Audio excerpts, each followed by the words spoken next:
I watched a lot of TV last year, but here are my top 10 shows of 2025 ranked from 10 to 1. Quickly, just a few shows that I really love that just didn't quite make my list. I have Chief of War and Pluribus from Apple TV, Death by Lightning and The Beast in Me from Netflix, and Alien Earth from FX and Hulu. Kicking off my list at number 10 is the 4th season for the Taylor Sheridan crime drama on Paramount Plus starring Jeremy Renner, Mayor of Kingstown. This season just ended last week, and I don't know if there was a more consistent season of television all year long. It raised the stakes so incredibly high. It took our characters in directions we had never seen before, and it solidified itself as not only the best season of the show, not only the best season of any Sheridan show, but the best Sheridan show overall. At number 9, I have the 3rd season for Netflix's political drama, The Diplomat. This is the smartest show on TV in my opinion. Exceptional writing, incredible performances, it's funny, there's great character dynamics, but it's also full of great political drama, which at times feels a little too real. At number 8, I have a show that came out very early in 2025, that is Paradise Season 1 on Hulu. This show featured one of the best episode 1 cliffhangers I had ever seen, and it never really stopped that momentum throughout the entire season, which eventually ended with another cliffhanger that has me very excited for season 2. Coming in at number 7, I have the long-awaited 3 years in the making 2nd season of Severance on Apple TV. I love myself a show that creates weekly conversation, and Severance is the definition of that right now. Twists and turns, huge reveals, living up to the expectations that were set from that first season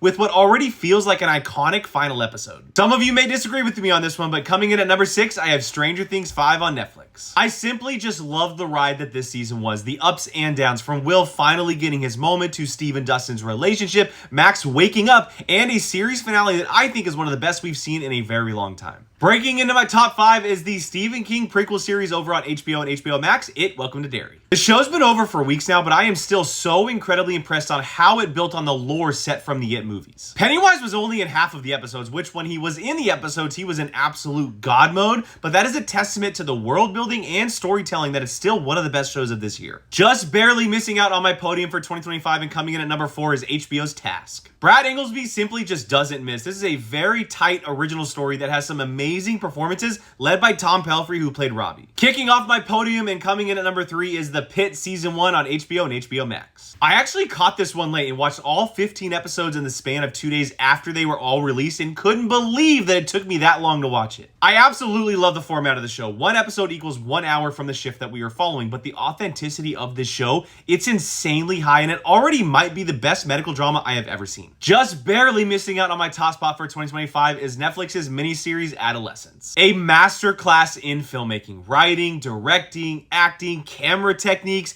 everything. It is a show, in my opinion, that will be studied for a very long time. And coming in at number 1, what I consider the best show of 2025, Andor Season 2 on Disney+. On paper, this season of TV should not have worked. 4